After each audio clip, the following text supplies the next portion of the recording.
Senator Surovell. Thank you, Madam President. I move the bill pass and speaking to the bill. Senator has the floor.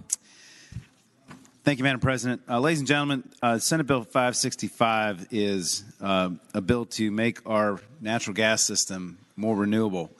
And it's a bill I'm very excited about. Methane is about 85 times better at capturing greenhouse energy than carbon dioxide.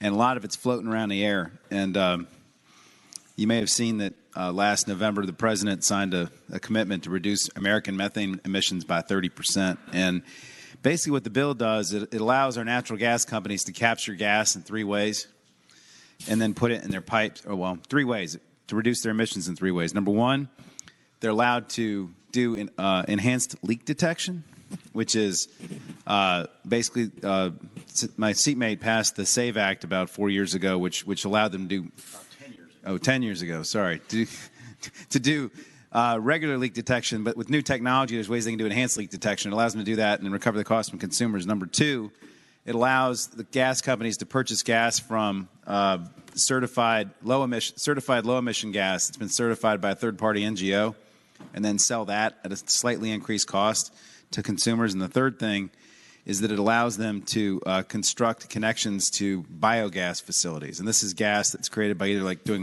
landfill gas, waste composters, or things like the gas equipment they put on top of animal feeding facilities, which I'm going to talk about in a second. But the bill, in some ways, has been really misconstrued. I'm really getting tired of some of the criticism. I got an email yesterday from somebody telling me to reconsider and kill the bill. And first of all, there's been this talk about CAFOs, combined feeding operations.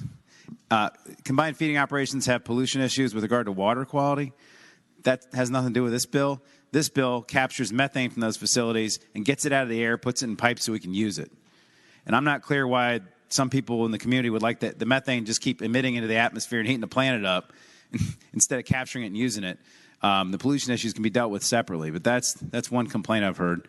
The second thing is there's been an allegation that the bill does not require any kind of proven environmental benefit before the SCC would approve a project. And I would just tell my friends out there in the environmental community, please go read lines 5, 10, and 11 where the SCC has to make a specific finding that the project will result in a decrease of methane or carbon dioxide equivalent emissions. It's right in the bill. The third allegation is this doesn't have consumer protections. The SCC has to review every single project, and you either trust the SCC to do it or you don't. I thought we trust them now, and I'm really confused about that criticism. And the last one is that the gas industry has refused to budge on any of their suggestions. The draft of this was given to the environmental community in October. We finally got suggestions 2 weeks ago.